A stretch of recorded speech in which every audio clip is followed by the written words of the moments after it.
ఇక్కడ ఒక ఉదయ విదారకమైనటువంటి ఘటన జరిగింది.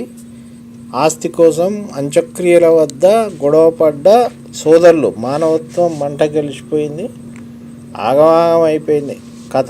చూద్దాం వివరాలు.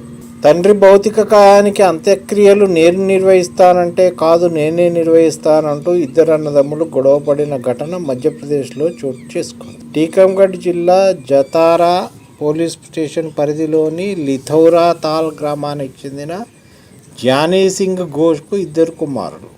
చిన్న కుమారుడు దామోదర్ వద్దే ధ్యానీ సింగ్ ఇటీవల మరణించాడు. దాంతో చిన్న కుమారుడి అంత్యక్రియలకు ఏర్పాటు చేశాడు. ఈ తరుణంలో ధ్యానీ సింగ్ పెద్ద కుమారుడు కిషన్ సింగ్ ఘోష్ తండ్రి అంత్యక్రియలను తానే నిర్వహిస్తానంటూ పట్టుపట్టాడు.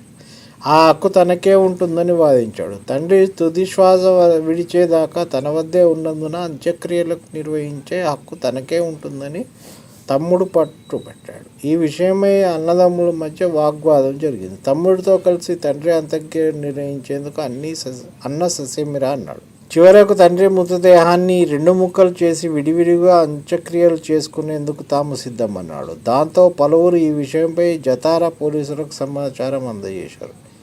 వారు అన్నదమ్ములకు నచ్చి చెప్పారు. దాంతో కిషన్, దామోదర్ కలిసి తండ్రి అంత్యక్రియలు పూర్తి చేశారు. అది సంగతి. తండ్రి మృతదేహాన్ని 2 ముక్కలు చేసి అంత్యక్రియలు చేద్దామనే స్థితికి దిగజారినరు.